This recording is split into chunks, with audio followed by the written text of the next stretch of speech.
Olá a todos, sejam novamente bem-vindos ao nosso canal Instituto Gaudiya Vaishnava de Educação, pertencente a ISKCON. Meu nome é Mahakrishnanam e a proposta desse canal é a de fazer comparações entre o pensamento, o conhecimento ocidental acadêmico, a tradição milenar que começa com a Grécia Antiga, há cerca de 2.500, 3.000 anos atrás, e a sabedoria milenar dos Vedas, conhecimento hindu, assim rotulado pela academia, né?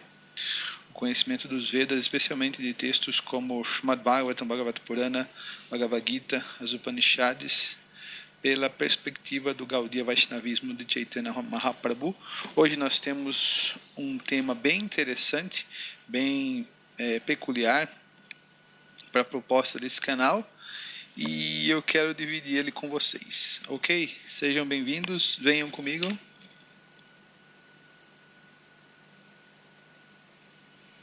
Então, o tema da nossa videoaula de hoje é o universal e o particular nos Vedas.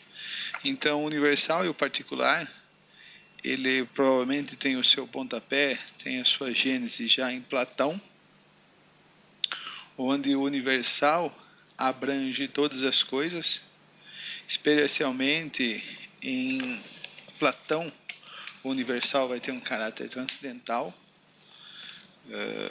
e o particular seria o sensível, o material, a prakriti, aquilo que é contingente, enquanto o universal é incontingente.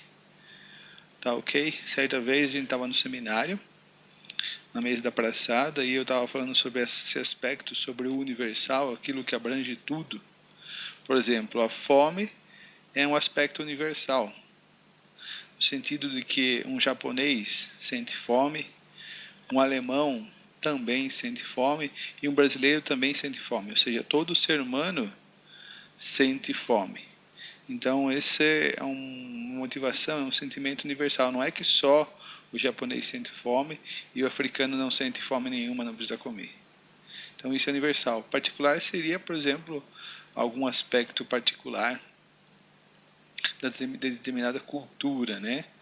Que seria a contingente, né? Restrito àquele lugar particular, aquele aspecto particular, não universal. Mas na mesa da praçada em Campina Grande, quando eu estava falando sobre o universal, o nosso amigo Subalão, ele pensava que eu estava falando sobre o universo, o cosmos. Mas eu não quis me dar o trabalho de explicar, não. Ok, vamos lá, vamos seguir o barco. Então esse tema do universal e particular, ele é um tema muito importante, especialmente para o começo da filosofia, para se entender a filosofia e para se entender a realidade, como é que funciona a realidade total. Então eu queria trazer isso para vocês, que é um grande tema da filosofia. Hoje ele está em desuso, hoje as pessoas não entendem mais o que é universal e o particular. Eu vou tentar demonstrar para vocês, dentro dessa videoaula, como isso aconteceu. É lógico que eu vou estar fazendo isso de maneira bastante generalizada. Se vocês quiserem saber mais, vocês vão ter que procurar, ler os livros. E também eu sei que os filósofos de academia, eles são bastante ciumentos com esse tema, mas eu não vou querer falar de maneira tão prolixa e tão às vezes aborrecedora como eles falam. Eu quero falar de maneira simples, direta e passar uma mensagem. Ok? Então, introdução. A ideia de que a natureza opera obedecendo às leis, lembra-se do nosso amigo Isaac Newton, ele foi um dos grandes proponentes disso no século XVI, e princípios necessários, então, ou seja, a natureza, a realidade funciona obedecendo leis e princípios necessários, como a lei de causa e efeito, que o próprio Newton estabelece, como a lei da gravidade. Então essas leis, elas são necessárias, né? O mundo não funciona sem elas, e elas são universais. Todo lugar que você vai, a força da gravidade, a força gravitacional empurrando as coisas para o centro da Terra, ela existe, ela funciona. Não é que Quando você vai para a Islândia, as pessoas, as maçãs e os carros estão voando porque não tem força da gravidade. Não, isso não, assim, é uma lei universal e necessária. A lei da gravitação afirma que todo corpo, quando sofre a ação de um outro, produz uma reação igual e contrária, que pode ser calculada usando como elementos do cálculo a massa do corpo afetado, a velocidade e o tempo com que a ação e a reação se deram. Eu sei, imagino que nessa momento já deu um pouquinho de sono, né? Bom, essa lei é necessária, isto é, nenhum corpo do universo escapa dela e pode funcionar de outra maneira que não desta. E esta lei é universal, isto é, válida para todos os corpos e todos os tempos e lugares. Então aqui o Isaac Newton, através da observação, através da catalogação, do estudo e da compreensão dessas leis, começa a produzir bases muito fortes para o conhecimento, que já vinham sendo moldadas, né, para o conhecimento ocidental em particular, já desde a Grécia Antiga, especialmente para a ciência, né, que estava nascendo e ia tomar corpo, especialmente no século XVII, século XVIII, século XIX. Então aqui foi uma citação tirada de um livro da Marina Chauí, a Mariana do PT. Ela foi uma grande professora, não sei, acho que ela é aposentada hoje, não tenho certeza. Se alguém souber, escreva aí embaixo nos comentários, mas eu sei que ninguém vai escrever porque ninguém vê esses vídeos. Então, a Marina Chauí, ela foi professora de filosofia da USP, né? Ela é grande pesquisadora em... Como é o nome dele mesmo? Deixa eu me lembrar. Baruch Spinoza. Ela é grande especialista de Spinoza, né? Uma das grandes autoridades no Brasil sobre Spinoza. E ela tem livros sobre filosofia, né? Muita bibliografia grande. E ela tem um livro chamado Convite à Filosofia. Particularmente eu gosto muito das mulheres escrevendo comentários, especialmente livros didáticos sobre a filosofia, porque as mulheres conseguem ser mais objetivas, mais diretas. Elas conseguem tocar mais o coração do que quando homens escrevem sobre filosofia, que acabam sendo mais prolixos, mais rebuscados, muitas vezes mais complexos, porém mais difíceis de entender. Quando você quer ler alguma coisa sobre filosofia para ter uma visão rápida e clara sobre a coisa, consulte um livro composto por uma mulher. Então aqui nós estamos inquirindo, né, levantando questionamentos, pensando. Para entendermos uma das discussões e bases da filosofia, especialmente em sua gênese com Platão e Aristóteles, se faz necessário entendermos a estrutura ontológica. Aqui então a gente vai estar trabalhando sobre a questão do ser, toon, eon, como já dizia Aristóteles, a expressão grega, toon, on, eon. Então, ontologia é uma disciplina na filosofia que estuda o ser. Qual é a essência de todas as realidades? Ou melhor, qual é a essência da realidade? Qual é o ser da coisa? Então, estrutura ontológica baseada em dois mundos opostos e coexistentes para Platão, o sensível, onde existem os seres concretos e imutáveis, e o inteligível, seres universais, transcendentes e eternos. Então, essa questão dual, da realidade ser dual, ou da dualidade, ou do dualismo, é uma questão que foi impressa no pensamento ocidental, na tradição ocidental, e até hoje ela se esgueira, né? Ela se projeta, né? Porque Platão vai falar sobre dois mundos, né? Ele vai falar sobre o hiperurano, aquele lugar que está além do céu material, e ele vai falar sobre a nossa plataforma, né? Que é o mundo sensível, mais ou menos como Platão estivesse falando sobre o mundo espiritual e o mundo material. A tradição medieval, a Bíblia, também vai dar essa mesma vazão, né? Um mundo espiritual, o céu e a terra, e ainda tem os planetas infernais, porque de certa forma seria parte, né, com toda a precaução dos planetas materiais, né?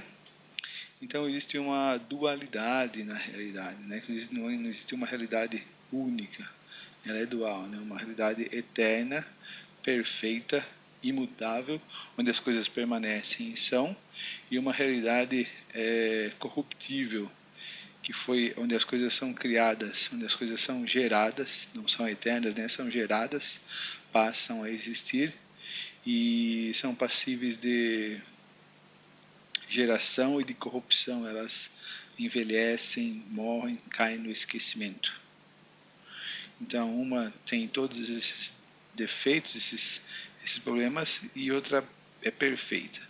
E é lógico, esse mundo imperfeito seria um produto, teria como fonte esse mundo perfeito. Então isso está em toda a tradição. Mesmo Descartes vai falar sobre resposta, resistência, né? Esse mundo material que é a extensão, e o espírito, né? O pensamento, a razão seria a parte interna e que consegue entender Deus. Veja como o Platão se projeta, né? Ele influencia bastante o pensamento cartesiano. Então aqui é uma citação do Phaedon, o passo 78D, para a gente entender essa questão da teoria do conhecimento, da epistemologia platônica, né? Então Sócrates vai dizer: aquela ideia ou essência a que em nossas perguntas e respostas, veja aqui o processo dialético, né, de se adquirir conhecimento, em nossas perguntas e respostas atribuímos a verdadeira existência, conserva-se sempre a mesma e de igual modo, ou seja, ela nunca se corrompe, ela nunca deixa de perder o seu frescor, a sua áurea, o seu estado sempre fresco. Diferente no mundo material, né, no mundo sensível, onde nós experimentamos a cada momento, que é o mundo que nós estamos agora. Imagino que provavelmente em Vaikunta ninguém está assistindo esse vídeo no YouTube, né? Então, aqui as coisas elas são geradas, elas nascem, crescem, envelhecem e morrem. Então, nesse mundo, nesse lugar que o Sócrates está falando, isso não acontece. Aí ele coloca a questão contrária, né? Ou ora é de uma forma, ou ora de outra. Ou seja, está mudando, a coisa é mutável. Ou seja, uma menina jovem, né, quando tem 5 anos, é uma criança. Quando tem 25 anos é uma jovem. Quando tem 65 anos é uma velha. Veja como mudou. Criança para jovem para velha. Então ele está perguntando por uma coisa que nunca muda, que é imutável.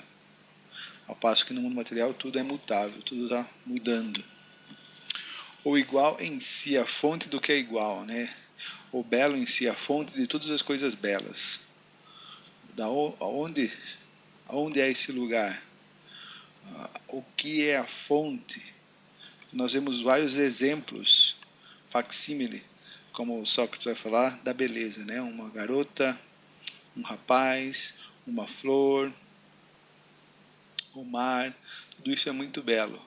Mas qual é a fonte de toda essa beleza que é compartilhada por esses elementos? Qual é o belo em si? Então Sócrates está perguntando aonde está isso, né? Qual é a origem do belo em si? Todas as coisas em si mesmas, as coisas que não mudam, né? O original, o ser eterno ou o ser admitem qualquer alteração, ou cada uma dessas realidades uniformes existentes por si mesmas não se comportará sempre da mesma forma, sem jamais admitir de nenhum jeito a menor alteração. Forçosamente Sócrates falou Cebes, sempre permanecerá a mesma e do mesmo jeito. Então aqui o Cebes, que é o interlocutor do Sócrates, está afirmando, né, que existe um lugar assim onde as coisas são sempre frescas, eternas, invisíveis para os nossos sentidos atuais, e que é a fonte original de todas as coisas, o hiper-urano.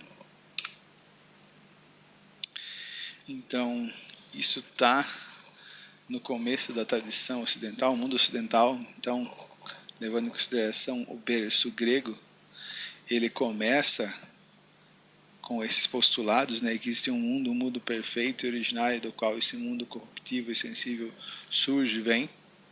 Mas isso também já está na filosofia da Bhagavad Gita, na filosofia do Srimad Bhagavatam, na filosofia védica. como Krishna fala para Arjuna, né? Prakriti Purusham Chaiva. Então essa dinâmica, né, essa dinâmica de Purusha e Prakriti, ela é a essência da filosofia Sankhya. Sankhya significa contar, elencar, enumerar os elementos da realidade. Então a realidade total, de acordo com Kapila Deva, de acordo com o próprio Krishna, de acordo com alguns Upanishads, essa realidade é dividida em Purusha e Prakriti. Purusha significa o ser ativo, ou seja, tanto a alma espiritual, a Divatma, nós, quanto a divindade suprema, o Purusha, que é o Paramatma ou o próprio Krishna, ou a super-alma, como é conhecido, né? Então esse Purusha, esse Paramatma, essa Divatma, eles têm a característica de serem desfrutadores. Então a Divatma, apesar de ela ser desfrutada por Krishna, ela vem para esse mundo para desfrutar. Por isso ela também pode ser conhecida como Purusha. Mas o ponto é que ela é transcendental a essa energia material. Já a Prakriti, com seus 24 elementos, é energia desfrutada, tanto pela Diva quanto pela divindade suprema. Então essa Prakriti seria o mundo material, Prakriti, que é correspondente ao mundo sensível, de acordo com Platão, porque é percebido pelos sentidos, visão, tato, olfato, paladar, etc. E o Purusha somos nós e a divindade suprema, é o espírito, né, o material espiritual. Então essa dualidade também já está antes na tradição védica, na tradição Gaudiya Vaishnava, na tradição Vaishnava e nos textos revelados, nos textos canônicos dos Vedas. Então, relação entre os inteligíveis e os seres criados. Inteligíveis seriam os universais, porque o Platão vai explicar que só dá para você percebê-los ou dá para você capturá-los através do pensamento. Os sentidos são incompetentes para perceber essa dimensão universal. Por isso eles são inteligíveis, somente capturados pela inteligência ou pela mente. Então, na tentativa de explicar melhor a geração e o elemento do espaço, Platão faz a seguinte analogia. O pai seria a forma, o inteligível, e a mãe seria o receptáculo, o espaço onde é gerado o ser sensível, e por fim o filho seria o que é gerado. Lembre-se do capítulo 14 da Bhagavad Gita, Ram Vidyapradapita. Krishna é o pai que fornece a semente, né? A semente é a Divatma, aquilo que tem consciência, que vai fecundar a Prakriti, a matéria. A Prakriti, ela é móvel e ela é animada devido à presença da Divatma. Lembre-se, Prabhupada sempre fala, né? A vida vem da vida. Quando a Prakriti, quando um elemento não tem consciência, significa que a Divatma não está presente. E quando um corpo vivo tem consciência, ele é animado, isso significa que ali está a presença da Divatma, da alma espiritual, que é universal por excelência. Então, a diferença entre a Prakriti e universal, que universal tem a verdadeira vida, né, o real, e a Prakriti, ela é inconsciente, né, os elementos materiais. Então, o Platão está dizendo que esses seres são inteligíveis, eles são capturados pelo pensamento, né, pela razão, como a tradição vai dizer. E veja, a partir do momento que o Platão vai colocar que os sentidos são inaptos para conhecer, mas a razão é o instrumento, é a ferramenta para se conhecer, veja que nós temos uma via, nós temos uma pegada, nós temos uma característica muito proeminente, muito pronunciada de Jnana no Platão. Várias outras características apontam para isso, né? Então, assim como os Gyanis, eles usam a sua discriminação,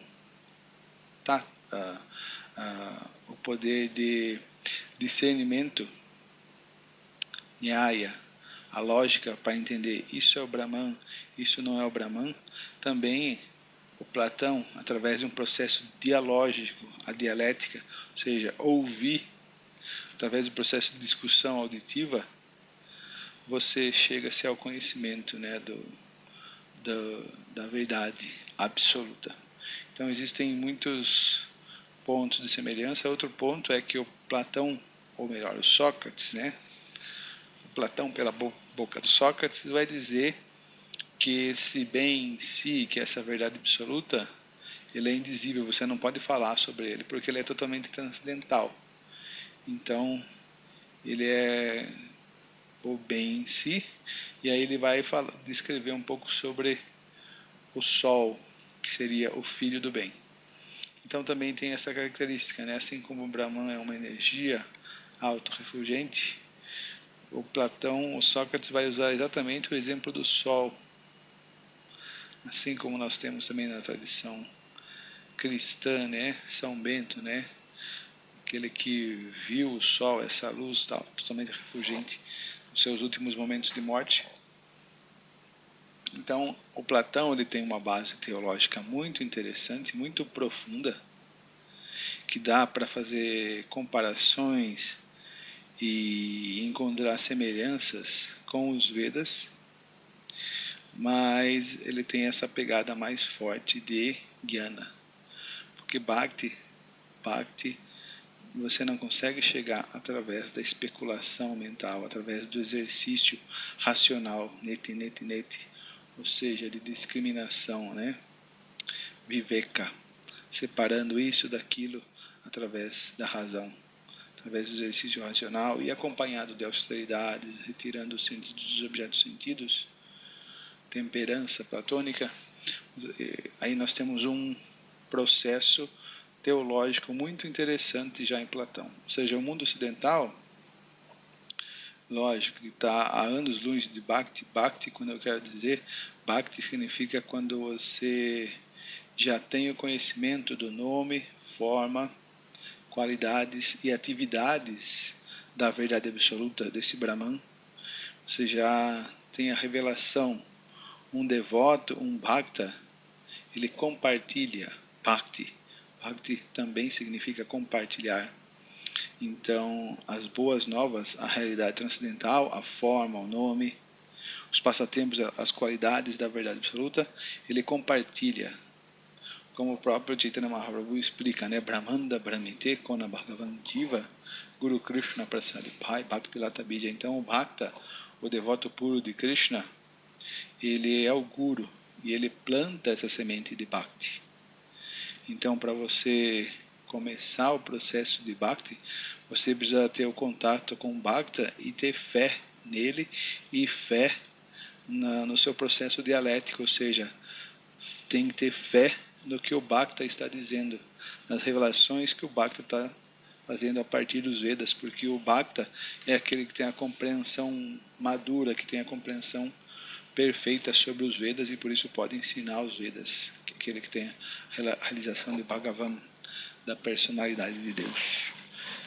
E nós sabemos que, infelizmente, apesar do Sócrates ser um cara muito legal, ele não era um Bhakta, infelizmente. Por isso, qualquer processo teológico, por mais complexo e mais elevado que seja, se não tem a forma da verdade absoluta, Shri Krishna ou Shri Vishnu, esse processo fatalmente descamba para o impersonalismo, porque não tem a forma pessoal da verdade absoluta. Carece desse aspecto vital para um processo de teologia, para um processo teológico, para um processo religioso, ascético, perfeito e completo.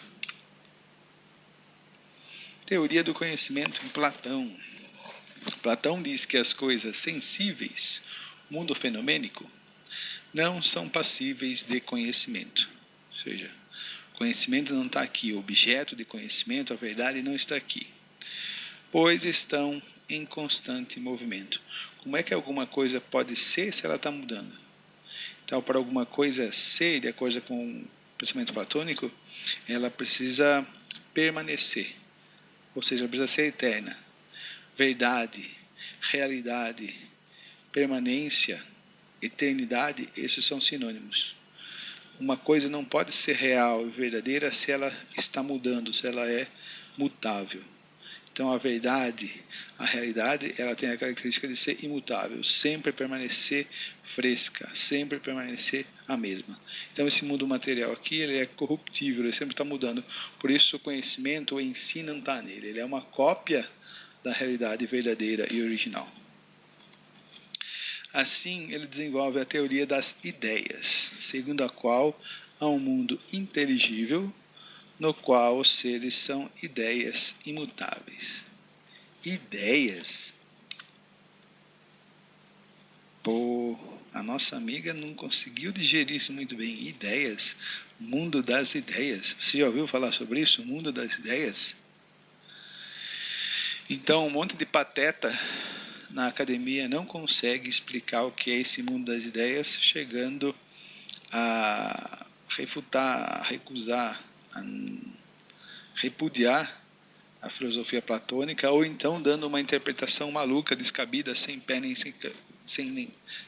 cabeça, totalmente forçosa, totalmente forçada, como é o caso da Raquel Gazola, como é o caso do Gabriel Trindade, da Universidade da Paraíba, e muitos outros, né, seguidores babacas desse tipo de pensamento, né, que fazem uma interpretação forçosa de Platão. Platão tem um esquema transcendental muito interessante para o mundo ocidental, né, que para os Melechas que se rebelaram ou abandonaram, né, a cultura dos Vedas.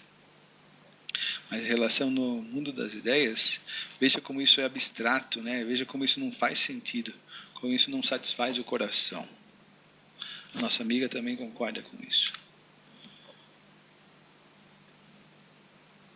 Então, mundo das ideias, não, mas mundo das formas. Então, de acordo com a Maria Helena da Rocha Pereira, ela participa daquela editora, né, a Calouste Gulbenkian, que é uma das melhores editoras que produz livros em língua portuguesa, português de Portugal, a editora é de Portugal. Os melhores traduções dos livros de filosofia, ou pelo menos são muito bem cotados, muito bem conceituados, vêm dessa editora, né? A editora Calouste Gulbenkian. Então, essa professora Maria Helena da Rocha Pereira, ela traduz do grego original para o português A República de Platão, que é um dos livros principais, junto com Fédon, com Timeu e tantos outros diálogos platônicos. Então, ela diz que a tradução da palavra eidos do grego significa forma. Então, as pessoas hoje em dia, né, os nossos amiguinhos da academia, eles traduzem a palavra eidos como ideia. Mas a melhor tradução da palavra grega eidos é forma. E quando você muda essa tradução, muda totalmente o sentido. Então, não leia mais mundo das ideias. Então não se é lido o mundo das ideias, e sim o mundo das formas. E aí quando a gente entende o mundo das formas, ou seja, que as formas reais estão lá, aí faz todo sentido e isso satisfaz o coração. Mas quando você fala mundo das ideias, a coisa ela soa azeda, amarga, ela não tem sabor. E ela é totalmente abstrata e ininteligível, usando expressão platônica. Então aqui eu peguei um trecho de um dicionário de filosofia, né, vocabulário grego de filosofia do Ivan Gobry. É muito bom esse dicionário. Então ele diz que eidos, essência, ideia, forma, gênero, espécie. No latim, species, forma, essentia. A palavra eidos tem múltiplos sentidos que encerram de qualquer maneira a noção de generalidade, seja nos seres, seja na inteligência. Então, no sentido metafísico, especialmente usado pelo Platão, a essência dos seres, eidos, pode ser de duas espécies, transcendente às coisas, que é o sentido principal que Platão usa, né? Que as essências formam o mundo inteligível, que é um mundo que pode ser aproximado não vou dizer capturado, mas você se aproxima desse mundo através da razão, da inteligência, da discriminação racional, e não através do uso dos sentidos. Então nós temos uma condenação completa do uso dos sentidos atuais materialmente encobertos por Platão, e um elogio à razão. O que acontece com o decorrer da história e da tradição ocidental do nosso mundinho, a nossa tradição ocidental, simplesmente a gente abandona isso e volta a depositar confiança nos sentidos. Então são as verdadeiras realidades. Aqui no Fedro, aqui está o passo, existe em si Fedon 75D e por si Fedon, aqui os passos Parmênides, a essência é substância, ousia, teiteto, é eterna, sem começo nem fim. Aqui no Timeu, é perfeita, absolutamente pura. Tá? Então, quando você vai no grego original, uma melhor tradução para a expressão eidos, a qual o pessoal traduz como mundo das ideias, a melhor tradução para a palavra eidos significa forma, o mundo das formas. E quando o eidos é traduzido como forma, dá para a gente fazer um paralelo muito interessante com os Vedas, com a filosofia Sankhya de Kapila, com o Bhagavatam, com o Bhagavad Gita de maneira geral, né? Mundo das ideias, não, mundo das formas. Então nós temos a expressão Swarupa, Swa, como nós temos a palavra self, de auto-identidade, e Rupa significa forma, né? Que é a nossa identidade no mundo espiritual, onde nós temos a expressão Siddha-Deha, Deha significa corpo, corpo perfeito, a forma perfeita.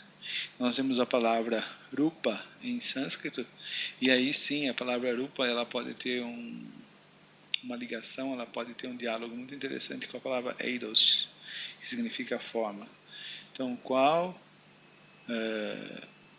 é a nossa forma original?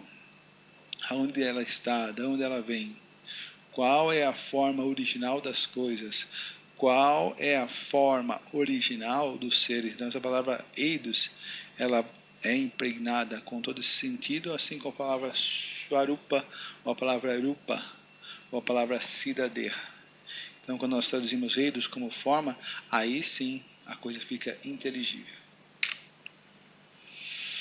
Então, nós temos o exemplo do cavalo por Platão, né? Para Platão, a partir da ideia universal de cavalo, da essência imutável de cavalo, podemos nos referir aos cavalos particulares como cavalos. Então, por Platão, no hiperurano, no mundo das formas, Eidos, existe o cavalo original, que nunca se corrompe, que é imutável, que é eterno, sempre existente, fresco, que permanece.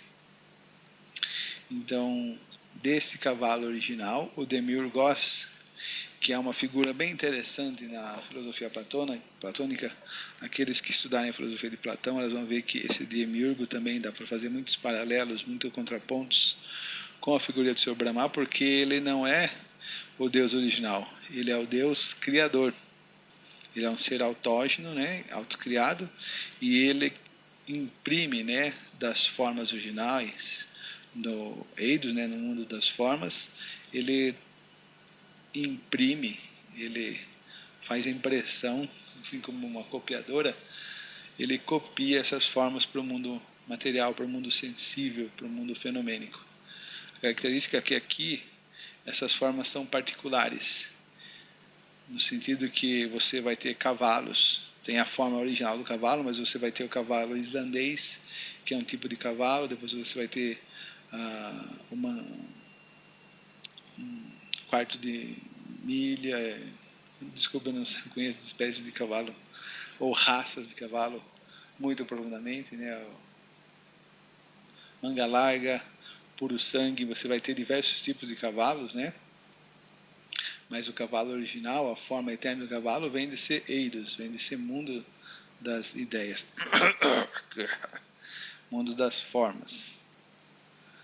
Então, esses cavalos no mundo material, eles são corruptíveis, eles nascem, crescem, permanecem por um tempo e depois morrem. Ou então existe um cavalo com o pé quebrado, Existe um cavalo branco, outro apalusa, outro vermelho, etc. Ok? Mas o cavalo original, que sempre existe, está no mundo das formas, no hiper-urano. Então, desse cavalo original, que seria o universal em si, são impressos os cavalos relativos, os cavalos particulares, que têm as suas particularidades aqui no mundo material. Ok? Tinha outro ponto que eu queria pegar. Ah, tá. Então, através da razão, através da discriminação, eu posso pensar num cavalo eterno. Posso pensar num cavalo que sempre existe. Então, na razão, dentro do meu pensamento, eu consigo aprender esse cavalo. Mas quando eu vou para a plataforma sensível, os cavalos são particulares, estão sempre se corrompendo, sempre morrendo. Da mesma forma, eu posso pensar em Deus. Posso pensar em Deus como uma substância ousia que sempre existe, que é eterno, que é todo benevolente, que é a causa, que é a geração de todos os outros seres. Então eu posso pensar em Deus, mas quando eu vou para o mundo sensível eu não encontro. Ou seja, através do uso dos sentidos, da visão, do tato, eu não posso capturar, não posso me aproximar de Deus, mas através do pensamento eu posso me aproximar de Deus, porque eu posso pensar num ser assim, com os atributos divinos. Então eu posso me aproximar de Deus.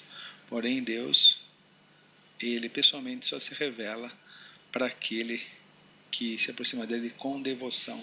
Não só com essa base de Gyana, mas tem que ter a base principalmente de Bhakti. Bhakti man abhijanati yavam yasyasmita totaha. Então aquele que se aproxima dele com Bhakti, mas com uma base positiva, com uma base de Gyana voltada para Bhakti, então essa pessoa pode realmente ter a experiência com os sentidos purificados. Premanjana Chorikta Bhakti Velochanena Santasadaiva Hridayeshu Lokayanti Yan Shama Sundara Chintya Guna Swarupam Govinda Adipurushantamaham Bhajami. Então aquele que tem os sentidos untados com a polpa do amor a Deus, Prema Bhakti, aí então Krishna se revela para os sentidos purificados. Tá ok? Então, através do pensamento, Gyana, eu posso me aproximar, eu posso discriminar sobre o Brahman, neti, neti, neti. Mas com os sentidos, não. Ok?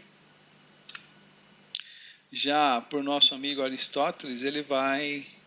Ou seja, a filosofia começa no Ocidente e já vem o discípulo, né? Os discípulos geralmente ajudam muito o Guru, né? Os discípulos fazem um trabalho imprescindível para a missão do Guru, do mestre espiritual, né? Então vocês sabem, né, que o nosso amigo Aristóteles Tagirita, ele foi aluno na Academia de Platão. Lógico que depois ele, como todo bom discípulo, vai abrir a própria academia, a própria escola, o próprio movimento dele, né? a própria sanga, a própria mata dele, né? A própria escola dele, claro, né? Eu tenho que ter minha escola, né? Então Aristóteles vai fundar o Liceu, e Aristóteles vai ser o começo do fim, que ele vai chutar tudo isso que o Platão construiu. Se bem que a Bíblia, né, o cristianismo, de certa forma, vai ainda continuar, né? Vai dar uma continuidade para a teologia platônica. Para Aristóteles, após a observação e o raciocínio, ou seja, a observação usando os sentidos, então a ideia de Deus, ela só é capturada através do pensamento, porque se você for usar a observação, os sentidos, para buscar Deus no mundo externo, no mundo sensível, esqueça, no way, meu filho. Mas o Aristóteles vai por essa via, né? Começando pela observação, pelo uso dos sentidos. Aí, pelos usos dos sentidos, você vai fornecer o substrato, a matéria-prima para a razão. Só que no mundo sensível, o que os sentidos capturam é falho, é imperfeito, é inconsciente, é maia. Como você vai arrumar substrato, matéria-prima, para compreender o universal, o absoluto, através de algo falho, através de algo corruptível, que é a energia material? Tudo bem, a energia material é a energia de Deus. A gente vai falar sobre isso depois, mas Entende? Como você vai formar conhecimento de um engodo, de um equívoco? Então Aristóteles, né, nosso querido Aristóteles, né, nosso pesquisador, né, CDF cabeção, aquele cara que o CDF gosta de catalogar tudo, né, essa é a característica do Aristóteles.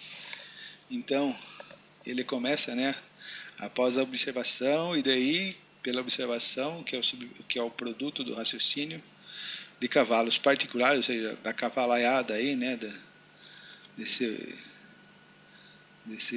monte de cavalo que a gente vai encontrar por aí. Como que é o coletivo de cavalo? Bom, você sabe, eu me esqueci. Então podemos nos referir ao conceito universal de cavalo, ou seja, a gente vai partir da matéria por espírito, né?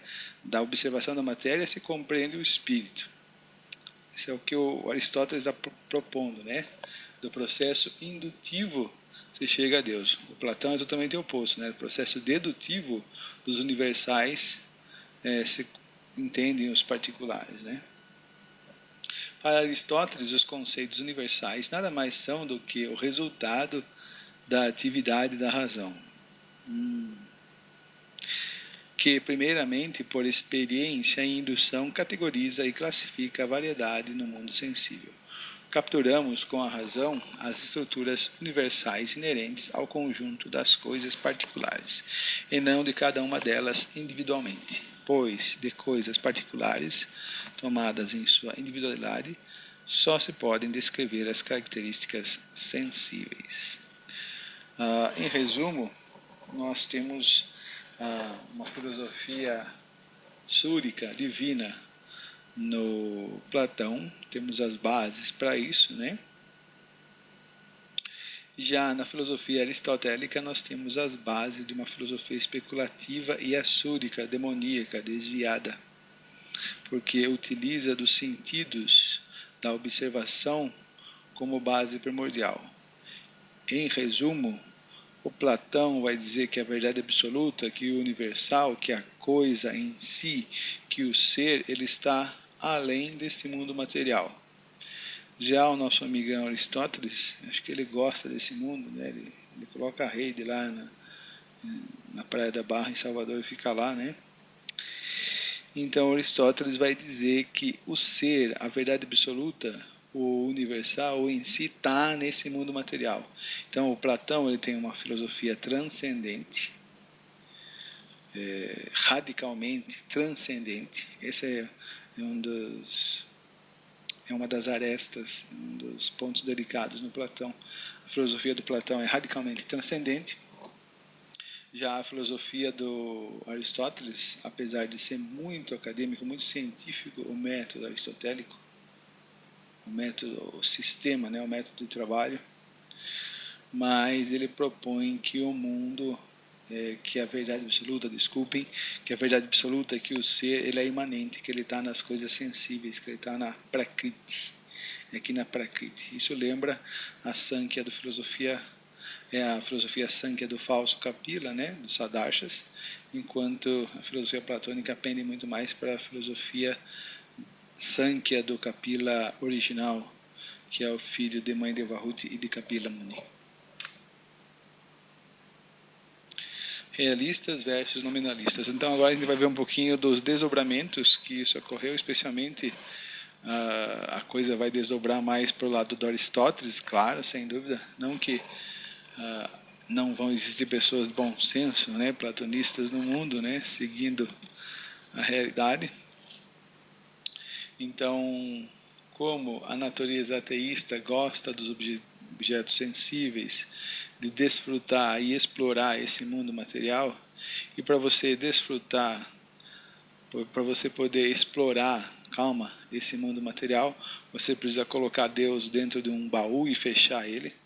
Tem que colocar Deus fora da jogada, né? Tem que colocar Krishna para escanteio, né? Senão você não vai conseguir desfrutar com a consciência limpa. Se é que isso é possível, desfrutar com a consciência limpa desse mundo, né? Ou seja, você vai desfrutar, você vai ser o autor, você vai ser o desfrutador, e à noite você vai deitar a cabeça no travesseiro e vai dormir. Será que isso é possível, alma condicionada? Então, aqueles que têm essa tendência, que é a maioria da tendência no mundo material, especialmente nos dias de hoje, Kali Yuga, é lógico que eles vão ter uma inclinação, uma predileção pela filosofia aristotélica. E aí começam essas duas escolas. Toda a filosofia no mundo ocidental começa com essas duas personalidades. A filosofia platônica, que tem muito mais um viés divino, súrico, e a filosofia aristotélica muito mais empírica, muito mais sensível, muito mais densa, né? O mundo material encerra a realidade e a realidade se encerra no mundo material. Essas bases foram colocadas pelo Aristóteles simplesmente por muitas vezes o Aristóteles está negando ou está contradizendo Platão. Isso é muito famoso na filosofia. Isso é conhecido como parricídio. Ou seja, para eu me tornar um grande filósofo, para eu me tornar um grande pensador e imprimir meu nome na história, né, a porcaria do meu falso ego na história, eu fiz isso, eu sou, eu tenho que matar o pensador anterior. Já o pensamento védico, por ele atingir um nível de perfeição muito elevado devido aos objetos de revelação, como Vyasadeva, Sr. Brahma, Shukadeva Goswami, Sr. Shiva, esses são pensadores de verdade, ou melhor, são transcendentes, até mesmo a figura de um pensador, não são munis, eles são bhaktas, totalmente divinos e perfeitos. Então o nível de revelação é muito grande. Então como você alcançou esse nível de revelação perfeita, de conhecimento perfeito, você simplesmente segue o que o guru, o que o pai está dizendo, e você simplesmente atualiza para tempo, lugar e circunstância o conhecimento na atualidade, no tempo e lugar histórico. Isso se chama como? Isso se chama-se parampara. Então, enquanto na tradição do pensamento assúrico você tem que matar o seu pai, na tradição do parampara védico você honra e segue adiante os conhecimentos que veio do seu pai, que vem do seu avô, do seu bisavô, e assim, através da linha de sucessão discipular, chamado Guru Parampara. E esse é o grande elemento que preserva fresco e eterno o conhecimento, o Parampara. Enquanto que a tradição demoníaca de matar o pai, de matar o guru, ela consegue devastar e perder totalmente o conhecimento. De acordo com os realistas, que seria a consequência de Platão, né? Todas as entidades vivas, todas as entidades podem ser agrupadas em duas categorias, particulares e universais. Nominalistas argumentam que só existem particulares, ou seja, para os realistas, para os seguidores de Platão, ou para aqueles que têm uma aproximação maior da filosofia de Platão, eles vão dizer que existem duas realidades, uma espiritual, transcendental, e outra material, empírica. Já para os seguidores de Aristóteles, os nominalistas, que depois a gente vai ver que é uma escola da Idade Média, ou seja, para variar, os cristãos dando uma contribuição muito grande para o mundo, para variar, né? Sem dúvida, os cristãos dão uma contribuição enorme para o mundo. Então, os nominalistas eles vão dizer que só existe a realidade particular, a realidade sensível, só existe o mundo material e acabou. Então, para a gente entender um pouquinho disso, nós temos o famoso silogismo, talvez seja um pouco desconectado, né? Mas vai assim mesmo. Todo homem é mortal. Sócrates é homem, Sócrates é mortal. Então aqui nós temos um exemplo clássico do silogismo aristotélico, né? Que vem da sua obra Órgano. Todo homem é mortal. Então, se você procurar todos os homens no passado, todos eles morreram. Sócrates é homem, então Sócrates com certeza vai morrer, né? Então, como aqui, através do processo dedutivo, pela contemplação do universal, se chega ao particular. Já o nominalismo, né, a filosofia aristotélica, ela dá uma maior vazão à indução, que através da observação dos particulares, você chega a uma lei universal. Isso deduz o quê? E disso decorre o quê? Que você tem que levar a coisa para um laboratório, experimentar e sobre a mesma condição fazer várias vezes. Mas lembre do Roberto Holden, ele fala que se você tem um saco de feijão e você quer criar uma lei universal e se A lei é, todos os feijões do saco são pretos. Aí você tem que contar um feijão por um, por um, por um, por um. E se um feijão é branco, a lei, a teoria, todo o dinheiro gasto na pesquisa vai por água abaixo. É para jogar fora mesmo. Então aqui o nosso brilhante Guilherme de Ockham, vou dar um abraço nele, né? Um cristão que deu uma contribuição tão grande para o conhecimento, né? Para os seres humanos poderem conhecer a realidade como ela é.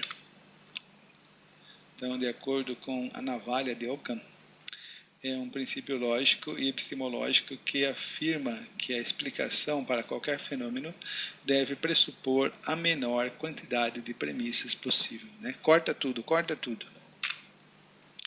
Esta postulava que todo conhecimento racional tem por base a lógica.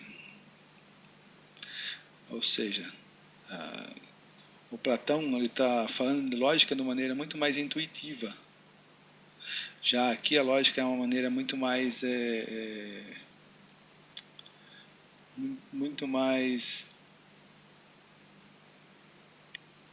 como eu vou dizer, muito mais metódica essa lógica, né? De acordo com os dados proporcionados pelos sentidos. Ou seja, o objeto, a matéria-prima, os grãos, assim a gente vai usar para fazer um dal, para fazer um arroz, os grãos, né, a matéria-prima, são sentidos. É daí que vai extrair tudo, vai extrair os elementos para a razão. Já Platão partia da premissa que é a razão que pode conseguir compreender Deus, não chegar nele. Uma vez que só conhecemos entidades palpáveis e concretas, ou seja, os sentidos são tudo para conhecer, mais nada, né? Nossos conceitos não passam de meios linguísticos, ou seja, quando eu falo sobre universal, nada mais é que uma expressão linguística da linguagem para expressar uma ideia. Então eu posso falar de Deus, mas Deus é apenas um nome. Talvez nem tenha realidade, né? Talvez nem tenha acesso a ele. O Guilherme de Ockham não está falando isso, mas entenda que o nominalismo ele acaba descambando para isso, né? Como a gente vai ver a filosofia da linguagem, a filosofia do Wittgenstein no século XX. Elas descambam para isso e ele tem culpa disso, o Guilherme de Ockham, apesar de ele ser um bom religioso, né? Um bom cristão. Portanto, precisam de comprovação através da realidade física. Então, se Deus existe, ele tem que ser experimentado, né? Vá fazer isso com seus sentidos atuais, meu filho. Vá. O nominalismo foi a doutrina medieval que afirma a irrealidade e o caráter meramente abstrato dos universais. É tudo conceito vazio, né? Ideias gerais, termos abrangentes, apenas nomes, que são caracterizados como nomes, entidades linguísticas, não como entidades reais, sem existência autônoma, ou simples meios convencionais para a compreensão dos objetos singulares. Então, é lógico que esse pensamento empirista, né, de que o sensível é mais importante, a realidade empírica, a realidade sensível que nós capturamos com os sentidos, é o que a gente tem, por isso vamos se ater a ela, né? O pessoal fala de um mundo, um além-mundo, mas ele é invisível, não consigo pegá-lo, não consigo vê-lo, então vamos ficar só nessa realidade aqui, posso tomar minha cervejinha, comer minha picanha, e vai estar tudo em paz mesmo, né? Vamos levar a vida assim e a gente coloca a filosofia para o bueiro. Então, o Theodor Adorno, ele vai apontar de maneira bem interessante, né, como está a filosofia hoje em dia, né? Como especialmente a filosofia com relação a essa questão dos universais, da busca pelo ser. Então, aqui citação do Adorno. Quem hoje em dia escolhe o trabalho filosófico? Quem vai estudar filosofia para ser filósofo? Primeiro que não vai ser filósofo, né? Vai ser professor de filosofia, né? Quem hoje em dia escolhe o trabalho filosófico como profissão, vai ganhar dinheiro só, né? Deve de início abandonar a ilusão de que partiam antigamente os projetos filosóficos. Qual era essa busca? Que é possível pela capacidade do pensamento se apoderar da totalidade do real. A filosofia não aspira, não espera de forma alguma hoje em dia alcançar isso, né? A filosofia foi assassinada. Kant foi um dos primeiros que matou a metafísica, né? Quem matou Deus, de acordo com Nietzsche. Nenhuma razão legitimadora poderia se encontrar novamente em uma realidade cuja ordem e conformação, todo mundo se conformou, né? Sufoca qualquer pretensão da razão. Apenas, polemicamente, uma realidade se apresenta como total a quem procura conhecê-la. E apenas em vestígios e ruínas, escombros, né, barracos, mantém a esperança de que um dia venha a se tornar uma realidade correta e justa. Veja que aquilo é bastante pessimista, mas o pessimismo é um produto da razão quando se depara com a realidade sensível. Aí, se você não tem acesso, pela misericórdia do Guru, à realidade inteligível, universal, no mundo espiritual, esqueça. Aí é só lamento e choro, só frustração e garrafa de uísque. A ideia do ser se tornou impotente na filosofia, nada mais que um princípio formal vazio, cuja arcaica dignidade ajuda a decifrar conteúdos arbitrários. Nem a plenitude do real, como totalidade, se deixa subordinar à ideia do ser, que lhe atribui o sentido, nem a ideia do existente se deixa construir a partir dos elementos do real. Ela se perdeu para a filosofia e com ela sua pretensão de atingir a totalidade real na origem.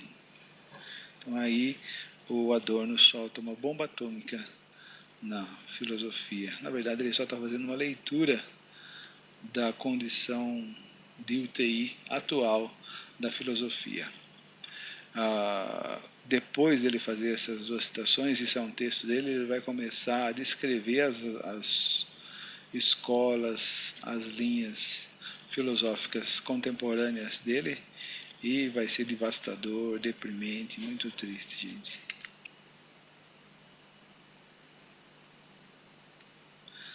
Mas não se preocupe, existe uma esperança. A cavalaria Vaishnava contra o niilismo e o ateísmo está chegando. Então, como é que os Vedas, como o Srimad Bhagavatam, como o grande proponente do universal, Srila Kapila Deva, vê essa questão? Isso há mais de 5.000 anos atrás, viu, gente? Em Satya Yuga. Gyana Mekam Parachinair Indrair Brahma Nirgunam Avabhati Artarupena Brantya Shabdadi Dharmina.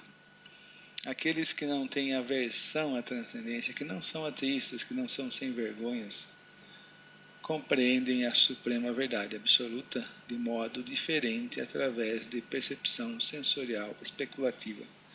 Parece que o Kapila Deva está descrevendo, né, o ramo acadêmico.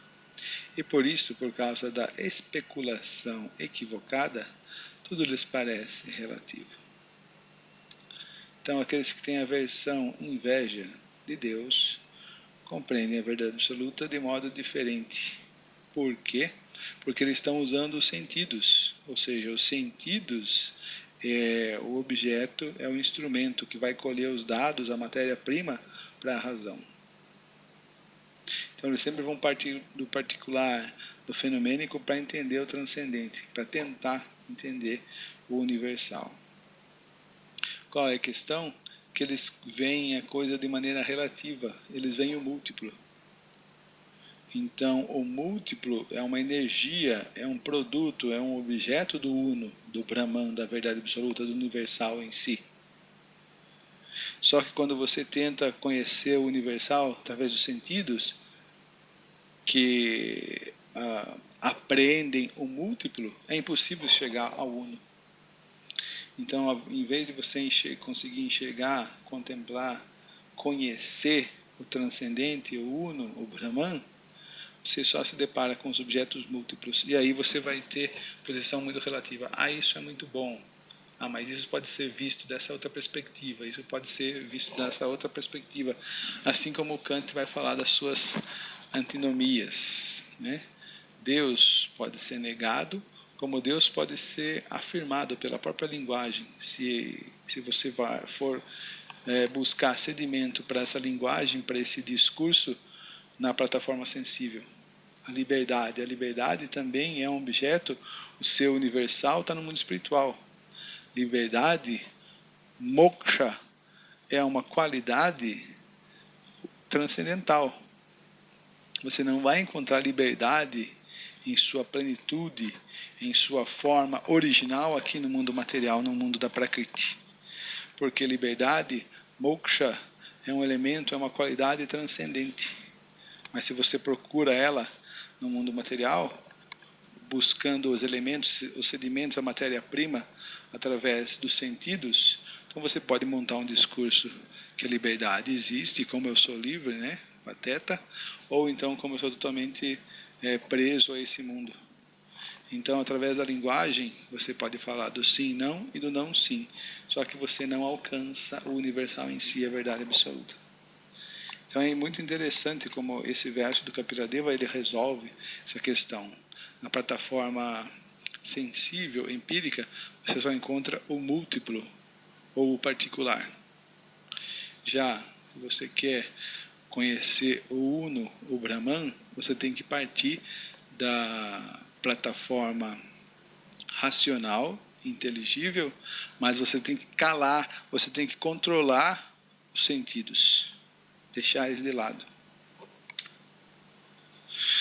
Aqui a tradução para o mesmo verso, só que essa é uma tradução nossa, eu que fiz essa tradução do sânscrito, deve estar uma porcaria.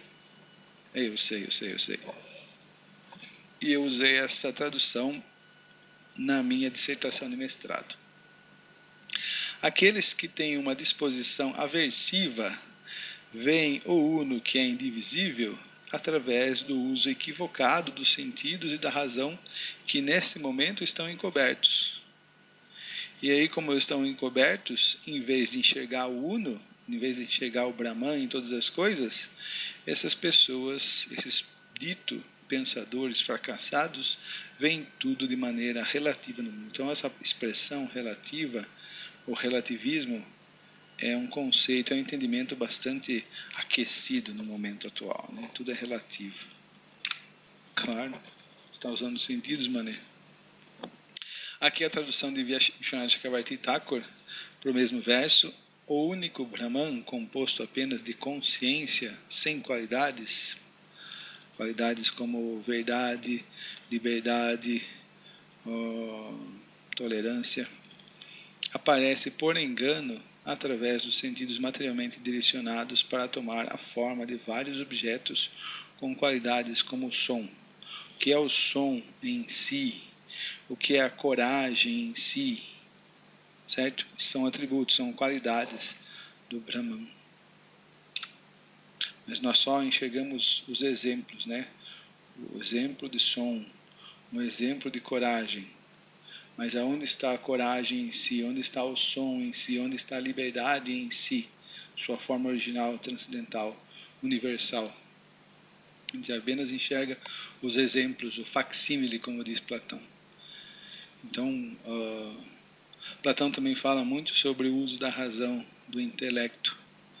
Então, muito da realidade, ela acontece na plataforma sutil. Então, a razão é um elemento sutil, enquanto os sentidos e objetos sentidos estão numa plataforma muito mais densa, muito mais burda, muito mais grosseira. Então, quando se fala sobre os números, por exemplo, os números pitagóricos, sobre esses elementos, eles estão vibrando numa plataforma muito mais sutil. Por isso não dá para se capturar com os sentidos, somente com a razão. E quando o Platão fala sobre essa questão do uso da razão, do inteligível, da discriminação racional, a frequência onde se encontra essa energia, ela é muito mais sutil, e a realidade, ela acontece muito mais na plataforma sutil, de uma energia muito mais sutil, do que nessa plataforma grosseira que nós estamos acostumados e que as almas condicionadas veneram. Então, o nosso ponto de partida é que Platão é totalmente, em grande parte, totalmente desconhecido. Ele é pouco compreensível para o homem atual, para como está estruturada a nossa sociedade atual. Porém, com a ajuda de uma hermenêutica védica, de uma interpretação védica, com o esclarecimento dos Vedas, Platão pode jorrar muito mais luz a essa sociedade atual. E pelo fato da sociedade estar totalmente desviada, desencaminhada devido à própria era de Kali, Platão se torna um estrangeiro, se torna um esquisito para a nossa sociedade atual. Então aqui eu extraí alguns trechos do significado de Prabhupada para a gente poder entender melhor esse verso, né, falado por Kapila Deva, que explica a diferença universal e o particular.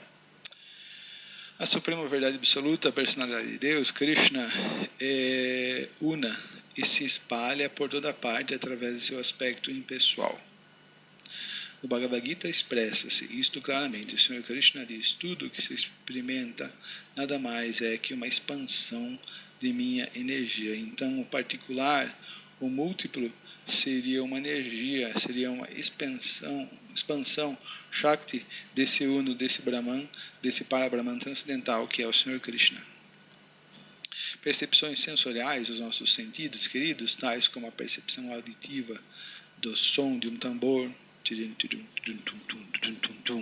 a percepção visual de uma bela mulher, ou a percepção do gosto delicioso de uma preparação láctea, do sabor doce do leite pela língua, todos passam por diferentes sentidos e, portanto, são compreendidas de modo diferente.